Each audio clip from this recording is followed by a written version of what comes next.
कर्स classes से यानी कि कुमार गौरव सर के द्वारा एक बुक लॉन्च की गई है। इसका नाम है 7 फेरों वाली सीरीज और यह जो नोट्स है यानी कि जो बुक है वह बुक के हैंड रिटन नोट्स है। तो आज की वीडियो में हम लोग की उस बुक का 7 फेरों वाली सीरीज का 1.0 हम लोग कवर करेंगे लोग। और अगर आप लोग का प्यार और सपोर्ट मिला इस वीडियो पे तो मैं इसको यानी कि कंटिन्यू करूंगा, यानी कि जो 7 सीरीज आया है 7 सीरीज को मैं कवर करूंगा। तो चलिए शुरू करते हैं हम लोग एपिसोड 1 को देखते हैं लोग एपिसोड 1 को। इस जिसमें सबसे पहला है हम लोग का टॉपिक सिंधु घाटी सभ्यता। सिंधु घाटी सभ्यता के बारे में देखते हैं लोग कि भारतीय उपमहाद्वीप में स्थित सिंधु घाटी सभ्यता को कांस्ययुगीन सभ्यता या हड़प्पा सभ्यता के रूप में भी जाना जाता है। रेडियो कार्बन डेटिंग यानी कि C14 के आधार पर सिंधु घाटी सभ्यता का कालक्रम 2300 ईसा पूर्व यानी कि 2300 ईसा पूर्व से लेकर 1700 ईसा पूर्व के मध्य था। इसे सभ्यता का प्रथम नगर हड़प्पा था। क्या था? तो हड़प्पा था, जिसकी सर्वप्रथम खोज 1921 ईस्वी में दयाराम साहनी ने की थी। 1921 ईस्वी में किसके द्वारा की गई थी? तो दयाराम साहनी के द्वारा की गई थी। उसके बाद है मोहनजोदड़ो पाकिस्तान के सिंध प्रांत में स्थित यह सिंधु नदी के किनारे स्थित है। यह कहाँ स्थित है? तो सिंध प्रांत में स्थित सिंधु नदी के किनारे स्थित है। और मोहनजोदड़ो का अर्थ की बात किया जाए तो क्या होता है? मृतकों का टीला। इसका अर्थ क्या होता है मोहनजोदड़ो का? तो मृतकों का टीला होता है।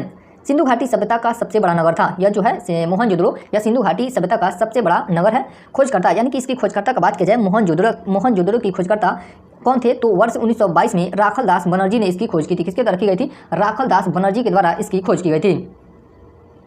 उसके बाद अगला शहर है कालीबंगा। यह राजस्थान के हनुमानगढ़ जिले, कहाँ पे? हनुमानगढ़ जिले की पीलीबंगा तहसील में घग्गर नदी के बाएं तट पर स्थित है। और इसका अर्थ क्या होता है कालीबंगा का? तो काले रंग की चूड़िया, यानी कि कालीबंगा का अर्थ क्या होता है? काले रंग की चूड़िया। यहाँ से हवन कुंड के साक्ष्य मिले हैं, जूते हुए खेत के साक्ष्य मिले हैं, भूकंप के साक्ष्य भी मिले हैं, ऊँट की हड्डियों के भी साक्ष्य मिले हैं। और इसके खोजकर्ता के रूप में कौन है? यानी कि कालीबंगा की खोज किसके द्वारा की गई थी? तो अमलानंद घोष ने वर्ष 1952 और 1953 में की है। अमलानंद घोष के द्वारा कालीबंगा की खोज की गई। उसके बाद ये अगला शहर है धौलावीरा। यह गुजरात में स्थित है। या कहाँ पे स्थित है? तो यह गुजरात में स्थित है। हड़प्पा सभ्यता का एकमात्र नगर जो कितने स्तरों में विभाजित है? तो 3 स्तरों में विभाजित है। दुर्ग, मध्यम नगर और निचला नगर। धौलावीरा में जल संरक्षण से संबंधित उत्कृष्ट तकनीक का पता चला है। उसके बाद है लोथल। यह भी गुजरात में स्थित है। लोथल कहाँ पे है? तो गुजरात में है। यह भोगवा नदी के किनारे स्थित है। यहाँ से मन के बनाने के साक्ष्य प्राप्त हुए हैं।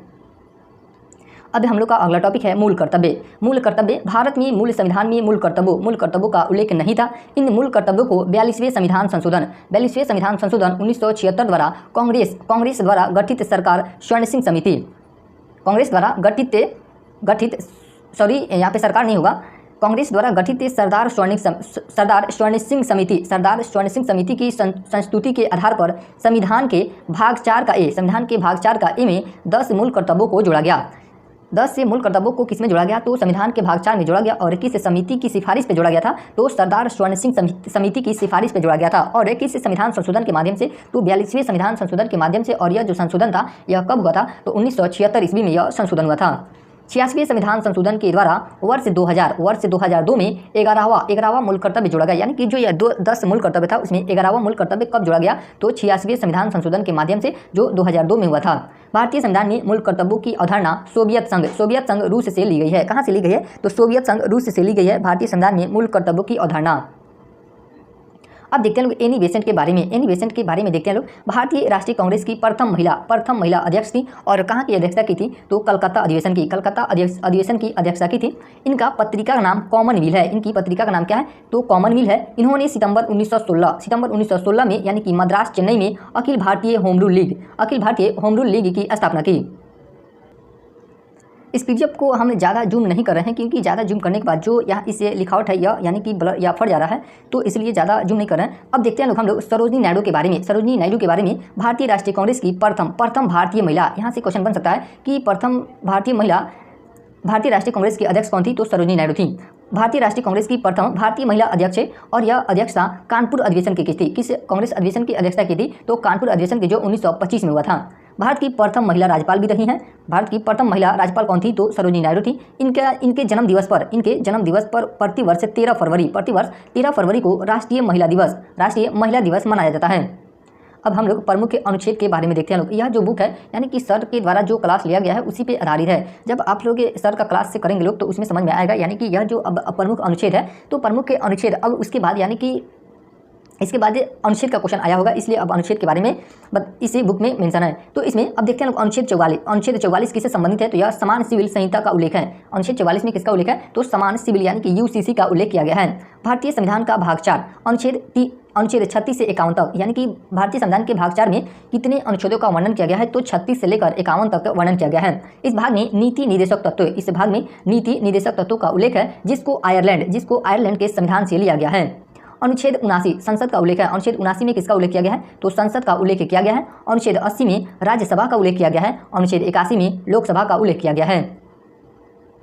अब अगला टॉपिक हम लोग का रक्त यानी कि ब्लड के बारे में देखते हैं लोग। रक्त समूह की खोज कार्ल लैंडस्टीनर की थी। सर्वदाता रक्त समूह O- होता है, यानी कि O नेगेटिव होता है। सर्वदाता रक्त समूह कौन सा होता है, तो O नेगेटिव होता है। और सर्वग्राही रक्त समूह AB+ होता है, AB+ होता है या AB पॉजिटिव होता है। जीवित कोशिका की खोज किसके द्वारा की गई थी, तो लीवेनहॉक के द्वारा की गई थी। इनका पूरा नाम क्या था, तो एंटोनी वान लियोनहॉक इनका पूरा नाम था। रक्त परिसंचरण तंत्र की खोज विलियम हार्वे ने की थी। किसके द्वारा की गई थी, तो विलियम हार्वे के द्वारा की गई थी। अनुवांशिकता के नियम की खोज ग्रेगर जॉन मेंडल ने की थी। रक्त तरल संयोजी उत्तक है। रक्त जो होता है वह कौन सा उत्तक होता है, तो तरल संयोजी उत्तक होता है, जिसका पीएच मान 7.4 होता है। जिसका पीएच मान कितना होता है, तो 7.4 होता है। पीएच पैमाने की खोज सोरेनसन के द्वारा की गई थी। पीएच पैमाने की खोज किसके द्वारा की गई थी, तो सोरेनसन के द्वारा की गई थी। अब इस सत्यमेव जयते के बारे में देखते हैं लोग। यह भारत का राष्ट्रीय आदर्श वाक्य है। जो सत्यमेव जयते है यह क्या है, तो भारत का राष्ट्रीय आदर्श वाक्य है। इससे शब्द को मुंडकोपनिषद से लिया गया है। किस उपनिषद से लिया गया है, सत्यमेव जयते को, तो मुंडकोपनिषद से। इसका अर्थ क्या होता है सत्यमेव जयते का, तो सत्य की ही जीत होती है। अब ये 4 आश्रम को देखते हैं लोग। 4 आश्रम कौन कौन से होते हैं, तो ब्रह्मचर्य आश्रम होता है, दूसरा होता है गृहस्थ आश्रम, और तीसरा होता है वानप्रस्थ आश्रम, और चौथा होता है संन्यास आश्रम। इन 4 आश्रमों का उल्लेख जबालोपनिषद में मिलता है। किस उपनिषद में मिलता है, तो जबालोपनिषद में मिलता है इन 4 आश्रमों का वर्णन। अब ये 4 वर्ण को देखते हैं लोग, कौन कौन से वर्ण है, तो एक है ब्राह्मण, दूसरा है क्षत्रिय, तीसरा है वैश्य और चौथा है शूद्र। इन 4 वर्णों का उल्लेख ऋग्वेद के 10वें मंडल में पुरुष सूक्त में मिलता है। किस सूक्त में मिलता है, तो पुरुष सूक्त में मिलता है। 4 धाम कौन कौन से हैं, तो बद्रीनाथ जो उत्तराखंड में है, दूसरा है द्वारिका यह गुजरात में है, तीसरा है पुरी जो उड़ीसा में है, और चौथा है रामेश्वरम तमिलनाडु में। ये चारों क्या है, तो यह 4 धाम हैं। उसके बाद अगला टॉपिक है प्रमुख ग्रंथियाँ को देखते हैं लोग, जिसमें सबसे पहला है अग्नाशय ग्रंथि। इससे ग्रंथि के बीटा कोशिका से इंसुलिन हार्मोन निकलता है। कौन सा हार्मोन निकलता है बीटा कोशिका से, तो इंसुलिन हार्मोन निकलता है। इंसुलिन की कमी से मधुमेह रोग होता है। कौन सा रोग हो जाता है, तो मधुमेह रोग होता है। यह एक मिश्रित ग्रंथि है। यह किस प्रकार की ग्रंथि है, अग्नाशय ग्रंथि, तो यह एक प्रकार की मिश्रित ग्रंथि है। इस ग्रंथि के रस को पूर्ण पाचक रस कहा जाता है। उसके बाद है थायराइड ग्रंथि। यह सबसे बड़ी अंतःस्रावी ग्रंथि है। इस ग्रंथि से थायरोक्सिन हार्मोन, कौन सा हार्मोन निकलता है इस ग्रंथि से, तो थायरोक्सिन हार्मोन निकलता है। आयोडीन की कमी के कारण इस ग्रंथि का आकार बढ़ जाता है। यहाँ से क्वेश्चन बन सकता है कि आयोडीन की कमी के कारण किस ग्रंथि का आकार बढ़ जाता है, तो थायराइड ग्रंथि का आकार बढ़ जाता है। हासी माता रोग इसी ग्रंथि से संबंधित है। हासी माता रोग किस ग्रंथि से संबंधित है, तो थायराइड ग्रंथि से संबंधित है। उसके बाद है पीयूष ग्रंथि। इस ग्रंथि को मास्टर ग्रंथि भी कहा जाता है। पीयूष ग्रंथि को क्या कहा जाता है, तो मास्टर ग्रंथि भी कहा जाता है। इस ग्रंथि से प्रोलेक्टिन, ऑक्सीटोसिन, वेसोप्रेसिन हार्मोन निकलता है। कौन कौन सा हार्मोन निकलता है, यहाँ पे अगर हमसे मिस्टेक हो जाए, क्योंकि जो यहाँ पे हैंड रिटन नोट्स है, PDF बनाने के बाद ना कुछ पोता गया है, तो अगर यहाँ से कुछ मिस्टेक होगा, हम तो कोशिश किए हैं कि मिस्टेक ना हो, बार इसको रीड किए हैं कि कौन सा हार्मोन होना चाहिए। तो ये प्रोलेक्टिन हो गया, ऑक्सीटोसिन हो गया, वेसोप्रेसिन हो गया। अगर इसमें अगर कोई आकार या हर्षई दीर्घई में कुछ डिफरेंट आए तो उसके लिए सॉरी, आप लोग मैनेज कर लेंगे।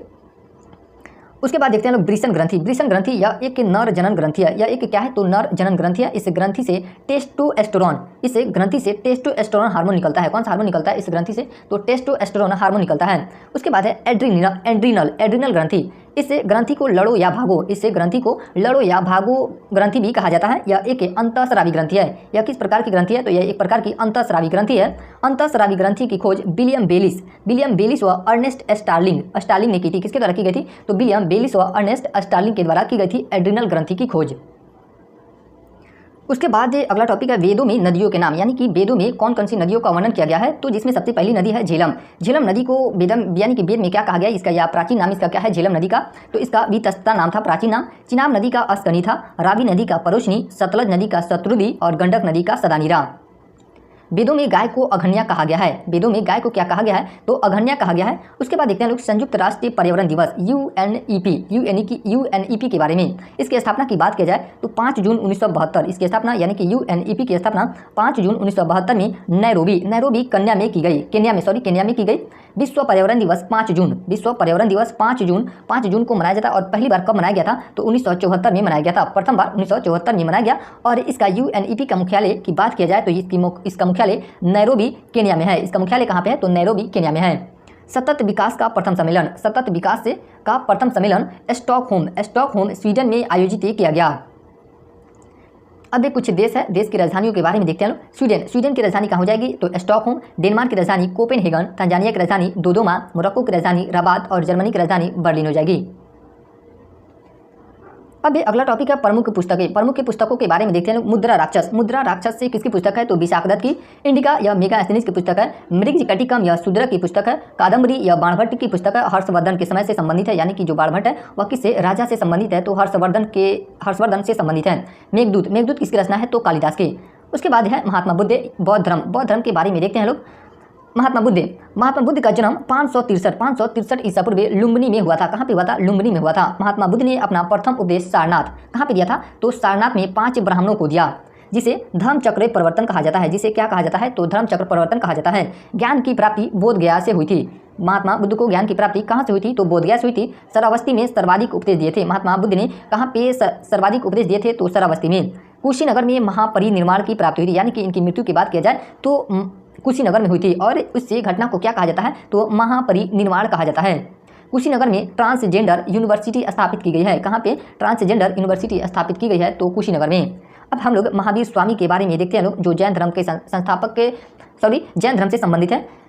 इनका जन्म, महावीर स्वामी का जन्म 540 से ईसा पूर्व में हुआ था कुंडलवन में। कहाँ पे हुआ था? कुंडलवन में हुआ था। जैन धर्म के वास्तविक संस्थापक और 24वें तीर्थंकर थे। महावीर स्वामी जैन धर्म के वास्तविक संस्थापक थे। और इनका क्रम की बात किया जाए तीर्थंकरों में तो इनका क्रम 24वें क्रम था, यानी कि 24वें क्रम के ये तीर्थंकर थे।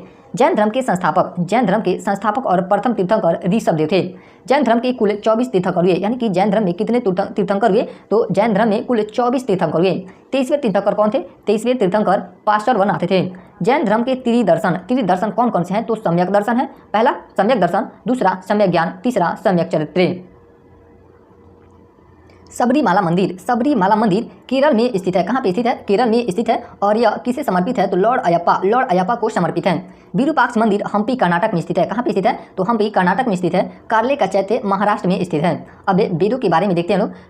त्रिवेद कौन कौन से हैं? तो त्रिवेद के अंतर्गत कौन कौन से वेद को शामिल किया जाता है? ऋग्वेद, यजुर्वेद और सामवेद को शामिल किया जाता है। ऋग्वेद, यजुर्वेद और सामवेद को क्या कहा जाता है? तो त्रिवेद कहा जाता है। वेद और उनके ब्राह्मण ग्रंथों देखते हैं तो एक तरफ वेद दिया गया है और दूसरी तरफ ब्राह्मण ग्रंथों को दिया गया है। तो जिसमें सबसे पहला है ऋग्वेद के ब्राह्मण ग्रंथ ऐत्रेय है और एक और होता है कौशिकीय। और इसका ट्रिक क्या है? तो एक होता है, इसका ट्रिक की बात की जाए तो एक होता है, ए से हो जाएगा आपका ऐत्रेय और क से हो जाएगा कौशिकीय। यजुर्वेद का ब्राह्मण ग्रंथ शतपथ है। सामवेद का ब्राह्मण ग्रंथ पंचवीस होता है। और अथर्ववेद का ब्राह्मण ग्रंथ गोपथ है। अथर्ववेद त्रिवेद में शामिल नहीं है, यानी कि जो अथर्ववेद है वह त्रिवेद में शामिल नहीं है। इसे जादू टोना वाला वेद भी कहा जाता है।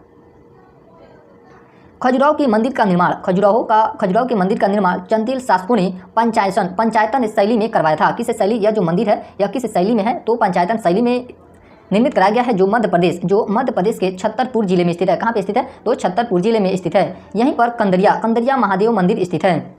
अम्बुबाची मेला असम के कामाख्या माता मंदिर। अम्बुबाची मेला असम के कामाख्या मंदिर में लगता है, जहाँ पर योनि की पूजा की जाती है। दिलवाड़ा का जैन मंदिर माउंट आबू सिरोही राजस्थान में स्थित है। कहाँ पे स्थित है? दिलवाड़ा का जैन मंदिर तो यह सिरोही राजस्थान में स्थित है। मीनाक्षी मंदिर मदुरै में तमिलनाडु में स्थित है। मीनाक्षी मंदिर कहाँ पे है? तो मदुरै तमिलनाडु में स्थित है। दिल्ली में स्थित अलाई दरवाजा का निर्माण अलाउद्दीन खिलजी ने करवाया था। बाजार नियंत्रण प्रणाली, ये इंपॉर्टेंट लाइन है कि बाजार नियंत्रण प्रणाली की शुरुआत अलाउद्दीन खिलजी के द्वारा की गई थी। बाजार नियंत्रण प्रणाली की शुरुआत किसके द्वारा की गई थी? तो अलाउद्दीन खिलजी के द्वारा। अब एक कुतुबुद्दीन ऐबक के बारे में देखते हैं। गुलाम वंश का संस्थापक था। गुलाम वंश का संस्थापक कौन था? तो कुतुबुद्दीन ऐबक। इन्होंने अजमेर में 2.5 दिन के झोंपड़े का निर्माण करवाया। नई दिल्ली में कुतुब मीनार का निर्माण शुरू किया, लेकिन पूर्ण निर्माण इल्तुतमिश ने करवाया था। यानी कि कुतुबुद्दीन ऐबक ने कुतुब मीनार का निर्माण शुरू किया था, लेकिन इसने पूर्ण नहीं किया। इल्तुतमिश के द्वारा उससे कुतुब मीनार को पूर्ण कराया गया। इनको लाख बख्श और मलिक मलिक जैसी उपाधियाँ मिली थी। यानी कि कुतुबुद्दीन ऐबक को कौन कौन सी उपाधि मिली थी? तो लाख बख्श और मलिक जैसी उपाधियाँ मिली थी। अकबर के द्वारा बुलंद दरवाजे, अकबर के द्वारा बुलंद दरवाजे का निर्माण गुजरात विजय के उपलक्ष्य में फतेहपुर सीकरी आगरा में करवाया गया था। पंचमहल तुर्की सुल्ताना का मकबरा फतेहपुर सीकरी में स्थित है। कहाँ पे स्थित है? तो फतेहपुर सीकरी में स्थित है। दिल्ली में स्थित हुमायूं का मकबरा पूर्व का ताजमहल, इसे क्या कहा जाता है? जो दिल्ली में स्थित हुमायूं का मकबरा है, इसे पूर्व का ताजमहल कहा जाता है। चारबाग शैली में, यानी कि यह किस शैली में बनाया गया है? तो चारबाग शैली में बनाया गया है, जिसका निर्माण हाजी बेगम ने करवाया था। किसके द्वारा इसका निर्माण करवाया गया था? तो हाजी बेगम के द्वारा करवाया गया था। उसके बाद देखते हैं लोग, चित्रकला का स्वर्णकाल किसे कहा जाता है? तो यह जो यानी कि चित्रकला का स्वर्णकाल यह जहांगीर के समय था, जहांगीर का था। वास्तुकला का स्वर्णकाल शाहजहां का था। अब ऋग्वेद के बारे में देखते हैं लोग। ऋग्वेद में 10 मंडल और 1028 सूक्त है। तीसरे मंडल में गायत्री मंत्र का उल्लेख है। किस मंडल में गायत्री मंत्र का उल्लेख है? तो तीसरे मंडल में। और यह जो गायत्री मंत्र है यह किस देवता को समर्पित है? तो सूर्य देव को समर्पित है। 9वें मंडल में सोमदेव और 10वें मंडल में पुरुष सूक्तों और चारण वर्णों का उल्लेख किया गया है। G7 की शुरुआत अमेरिका और उसके सहयोगियों द्वारा 1970 के दशक के अंत में वैश्विक आर्थिक संकट से लड़ने के लिए की गई थी। G7 में शामिल देश, G7 में कौन कौन से देश शामिल हैं? तो जर्मनी है, फ्रांस, जापान, संयुक्त राज्य अमेरिका, इटली, कनाडा और यूनाइटेड किंगडम। वर्ष 2024 में G7 शिखर सम्मेलन बोर्गो इग्नाजिया अपुलिया इटली में कहाँ पे? तो इटली में आयोजित हुआ था। कहाँ पे हुआ था? यहाँ से डायरेक्ट इसको आप लोग स्किप करेंगे लोग। यह स्थान है, यानी कि कहाँ, किस स्थान पे हुआ था? तो वर्ष 2024 का G7 का शिखर सम्मेलन कहाँ पे हुआ था? तो इटली में हुआ था। G7 में स्थित, यानी कि G7 के अंतर्गत कौन कौन से देश शामिल है उसका यहाँ पे ट्रिक दिया गया है। और इस ट्रिक का नाम क्या है? तो GF को जूस पिलाना। यहाँ पे को का कोई मतलब नहीं है और पिलाना का भी कोई मतलब नहीं है, सिर्फ GF और जूस का मतलब है। तो G से आपका हो जाएगा जर्मनी, F से हो जाएगा फ्रांस, J से हो जाएगा जापान, U से हो जाएगा USA, I से हो जाएगा इटली, C से हो जाएगा कनाडा और E से हो जाएगा इंग्लैंड। अब देखते हैं लोग, अगला टॉपिक है हम लोग का भारतीय गवर्नर जनरल व वायसराय। बंगाल का प्रथम गवर्नर कौन था? तो लॉर्ड क्लाइव था। बंगाल का प्रथम गवर्नर जनरल कौन था? तो वारेन हेस्टिंग्स था। भारत का प्रथम governor general Lord William Bentinck था। भारत का प्रथम वायसराय लॉर्ड कैनिंग था। कौन था? Lord Canning. Lord William Bentinck के समय विधि आयोग का गठन हुआ और इस आयोग का प्रथम अध्यक्ष लॉर्ड मैकाले को बनाया गया था। किसे बनाया गया था? तो लॉर्ड मैकाले को बनाया गया था। वर्ष 1905 में लॉर्ड कर्जन ने बंगाल विभाजन की घोषणा की, जो 16 अक्टूबर 1905 को लागू हुआ था। कब लागू हुआ था? 16 अक्टूबर 1905 को लागू हुआ था। 7 अगस्त 1905 को कोलकाता के टाउन हॉल से स्वदेशी आंदोलन शुरू हुआ, जिसमें विदेशी वस्तुओं का बहिष्कार किया गया। स्वदेशी आंदोलन में किससे वस्तुओं का बहिष्कार किया गया? तो विदेशी वस्तुओं का बहिष्कार किया गया। अस्थायी बंदोबस्त यानी इसे जमींदारी व्यवस्था भी कहते हैं। अस्थायी बंदोबस्त को कर्नवालिस के द्वारा आरंभ की गई थी। रैयतवाड़ी व्यवस्था को रीड और मुनरो के द्वारा आरंभ की गई थी। महालवाड़ी व्यवस्था को मैकेंजी के द्वारा आरंभ की गई थी। किसके द्वारा? मैकेंजी के द्वारा आरंभ की गई थी। परिस्थितिकी तंत्र में ऊर्जा का 10% प्रवाह एक ही दिशा में होता है। परिस्थितिकी तंत्र में ऊर्जा का प्रवाह कितने प्रतिशत होता है? तो 10% और एक ही दिशा में होता है। इस नियम को लिंडेमान ने दिया था। किसके द्वारा दिया गया था? तो लिंडेमान के द्वारा दिया गया था। उसके बाद अगला टॉपिक है चौरी चौरा घटना। यह 5 फरवरी 1922 को गोरखपुर उत्तर प्रदेश में हुआ था। इस घटना में 22 पुलिसकर्मी को जिंदा जला दिया गया था। इस घटना के बाद महात्मा गांधी ने 12 फरवरी 1922 से, देखिए यहाँ पे कंफ्यूजन हो जाएगा क्योंकि 18 की तरह दिख रहा है, तो इस तरह का छोटा मिस्टेक है, यानी यह बुक में मिस्टेक नहीं है, थोड़ा सा जो यहाँ यानी कि जो बुक के बाद इसका PDF करके जब प्रिंटिंग हुआ होगा तो प्रिंटिंग में यह ना पुता जाता है, इस वजह से थोड़ा मिस्टेक हुआ है। तो 12 फरवरी 1922 को बारदोली में हुई कांग्रेस की बैठक में असहयोग आंदोलन को समाप्त कर दिया गया। जालियांवाला बाग हत्याकांड कब हुआ था? तो 13 अप्रैल 1919 को हुआ था। कब हुआ था? 13 अप्रैल 1919 को हुआ था। 9 अगस्त 1925 को काकोरी ट्रेन डकैती उत्तर प्रदेश में हुई थी। कहाँ पे हुई थी? तो उत्तर प्रदेश में हुई थी। और अभी वर्तमान में इसका नाम यानी कि काकोरी ट्रेन डकैती का नाम क्या कर दिया गया है? काकोरी एक्शन कर दिया गया है। काकोरी ट्रेन एक्शन इससे का नाम परिवर्तन कर दिया गया है। अब अगला टॉपिक है हम लोग का बक्सर का युद्ध, जो 1764 ईस्वी में होता है। कब होता है? 1764 ईस्वी में। इस युद्ध में अंग्रेजी सेना का नेतृत्व हेक्टर मुनरो ने किया था। किसके द्वारा किया गया था? तो हेक्टर मुनरो के द्वारा किया गया था, जिसमें अंग्रेजी सेना और मीर कासिम की संयुक्त सेनाओं के मध्य लड़ा गया था। और यह बक्सर कहाँ पे है? तो बक्सर बिहार में है। इस युद्ध के बाद मुगल सम्राट शाह आलम द्वितीय और लॉर्ड क्लाइव के मध्य 1765 में इलाहाबाद की संधि हुई थी। अब ये प्रमुख की पुस्तकें हैं, प्रमुख की पुस्तकों को देखते हैं लोग, जिसमें सबसे पहला पुस्तक है गुलामगिरी। गुलामगिरी किसकी पुस्तक है? तो महात्मा ज्योतिबा फुले की पुस्तक है। किसकी? महात्मा ज्योतिबा फुले की पुस्तक है। और इनके नाम पे यानी कि वर्तमान में अभी हाल ही में इनके नाम पे एक मूवी भी आई है, डिस्कवरी ऑफ इंडिया। यह जवाहरलाल नेहरू की पुस्तक है। डिस्कवरी ऑफ इंडिया यह किसकी पुस्तक है? तो जवाहरलाल नेहरू की पुस्तक है। गीता रहस्य बाल गंगाधर तिलक की पुस्तक है। सत्यार्थ प्रकाश स्वामी दयानंद सरस्वती की पुस्तक है। और मुद्रा राक्षस यह विशाख दत्त की पुस्तक है। वैलेंटाइन सिरोल ने बाल गंगाधर तिलक को भारतीय अशांति का जनक कहा है। वर्ष 1927 में साइमन कमीशन का गठन किया गया, जो वर्ष 1928 में भारत पहुंचा। इसी समय मोतीलाल नेहरू ने नेहरू रिपोर्ट पेश की थी। गांधी इरविन समझौता, जिसे दिल्ली समझौता भी कहा जाता है, और यह 5 मार्च 1931 को हुआ था। कब हुआ था? 5 मार्च 1931 को हुआ था।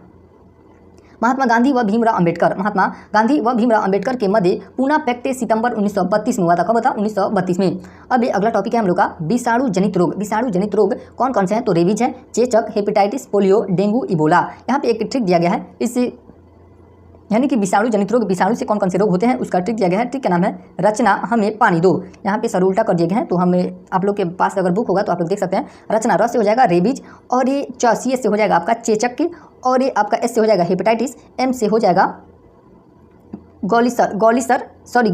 गीजलसर हो जाएगा, और ये यहाँ पे एम से गीजल्स नहीं होगा, मीजल्स होगा। यहाँ पे थोड़ा मिस्टेक हो गया है, मीजल्स होगा एम से, और ये पी से हो जाएगा आपका, ई से हो जाएगा इबोला, और इबोला के बाद आपका है, और डी से हो जाएगा डेंगू, और जरा से हो जाएगा जीका वायरस, आपका जीका वायरस।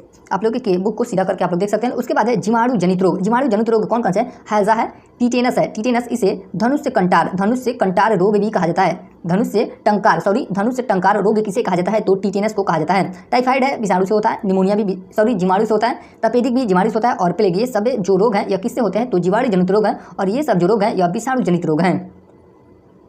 उसके बाद ये देखते हैं लोग कांग्रेस के प्रमुख अधिवेशन पर, कांग्रेस के द्वारा कौन कौन से अधिवेशन किए गए थे और उसकी अध्यक्षता किसके द्वारा की गई थी। इसमें सबसे पहला है बम्बई अधिवेशन, जो 1885 ईस्वी में हुआ था, और इसकी अध्यक्षता बोमेश चंद्र बनर्जी यानी कि WC बनर्जी के द्वारा किया गया था। सूरत अधिवेशन यह 1907 में होता है, और इसकी अध्यक्षता रास बिहारी घोष के द्वारा की गई थी। बेलगांव अधिवेशन 1924 में होता है, और इसकी अध्यक्षता महात्मा गांधी के द्वारा की गई थी। लखनऊ अधिवेशन की अध्यक्षता 1916 लखनऊ अधिवेशन कब हुआ था? तो 1916 में, और इसकी अध्यक्षता अंबिका चरण मजूमदार के द्वारा की गई थी। 1916 के लखनऊ अधिवेशन में कांग्रेस के गरम पंथ यानी कि गरम दल और नरम पंथ एक हो गए थे। 1916 के लखनऊ अधिवेशन में कांग्रेस के गरम दल और नरम दल एक हो गए थे। नेपाल की प्रथम महिला राष्ट्रपति विद्या देवी भंडारी थी। कौन थी? विद्या देवी भंडारी थी। नेपाल की राजधानी काठमांडू है। नेपाल की राजधानी कहाँ पे है? तो काठमांडू है, जहाँ दक्षेश व सार्क का मुख्यालय है।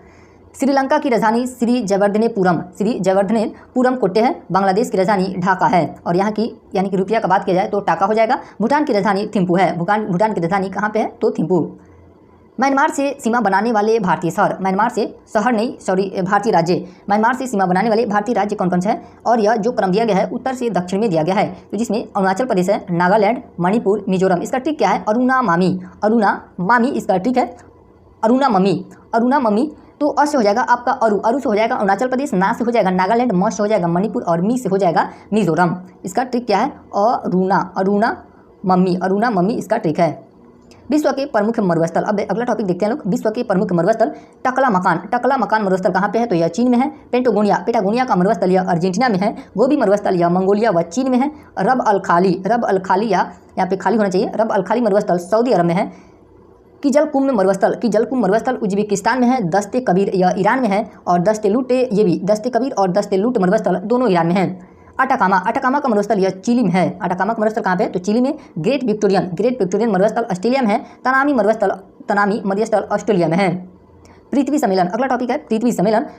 प्रथम पृथ्वी सम्मेलन रियो डी जेनेरियो जो ब्राजील में है, वर्ष 1992 में हुआ था। कब हुआ था? वर्ष 1992 में हुआ था। इस सम्मेलन में संयुक्त राष्ट्र जलवायु सम्मेलन यानी कि UNFCCC का गठन हुआ, जो 1994 में प्रभावी रूप से स्थापित हुआ। यूएनएफसीसी नामक संस्था प्रतिवर्ष 1995 से जलवायु परिवर्तन के मुद्दों पर चर्चा करने हेतु एक बैठक का आयोजन विश्व स्तर पर करती है। इस बैठक को क्या कहा जाता है? तो कोप कहा जाता है। और कोप की फुल फॉर्म का बात किया जाए तो कॉन्फ्रेंस ऑफ पार्टी कहा जाता है। इसे कोप का फुल फॉर्म क्या होता है? तो कॉन्फ्रेंस ऑफ पार्टी। वर्ष 2002 में पृथ्वी सम्मेलन जोहान्सबर्ग में हुआ था। कहाँ पे हुआ था? जोहान्सबर्ग में। 31 अक्टूबर 2019 को जम्मू कश्मीर व लद्दाख को 2 नए केंद्र शासित प्रदेश बनाए गए, जिससे इनकी यानी कि जब यह केंद्र शासित प्रदेश बनाए गए थे तो उस समय केंद्र शासित प्रदेशों की संख्या जिससे इनकी यानी कि यूटी केंद्र शासित प्रदेशों की संख्या 9 हो गई थी। अभी वर्तमान में कितनी है? तो 8 है। 26 जनवरी 2020 को दादर नगर हवेली व दमन व दीव को मिलाया गया, जिससे इन केंद्र शासित प्रदेशों की संख्या 8 हो गई। भारतीय मानक समय रेखा 82.5 डिग्री पूर्वी देशांतर जो नैनी मिर्जापुर उत्तर प्रदेश से गुजरती है। यह भारत के 5 राज्यों से गुजरती है। यह भारत के कितने राज्यों से गुजरती है? तो 5 राज्यों से गुजरती है। पहला है उत्तर प्रदेश, मध्य प्रदेश, छत्तीसगढ़, उड़ीसा और आंध्र प्रदेश। इसका ट्रिक भी दिया गया है। आंधी में छाता ऊपर उठा। आंधी से हो जाएगा, आ से हो जाएगा आंध्र प्रदेश, म से हो जाएगा मध्य प्रदेश, छ से हो जाएगा छत्तीसगढ़ और ऊ से हो जाएगा उत्तर प्रदेश और फिर से ऊ से हो जाएगा आपका उड़ीसा हो जाएगा। इसका यहाँ पे ट्रिक दिया गया है, आंधी में छाता ऊपर उठा। उसके बाद अगला टॉपिक है मॉन्ट्रियल प्रोटोकॉल ओजोन परत के संरक्षण के लिए। किसके लिए? ओजोन परत के संरक्षण के लिए 16 सितंबर 1987 को कनाडा के मॉन्ट्रियल में सम्मेलन हुआ, जिसके उपलक्ष्य में प्रतिवर्ष 16 सितंबर को विश्व ओजोन संरक्षण दिवस मनाया जाता है। जैव विविधता दिवस 22 मई को मनाया जाता है। जैव विविधता दिवस कब मनाया जाता है? तो 22 मई को मनाया जाता है। जल दिवस 22 मार्च को मनाया जाता है। पृथ्वी दिवस 22 अप्रैल को मनाया जाता है।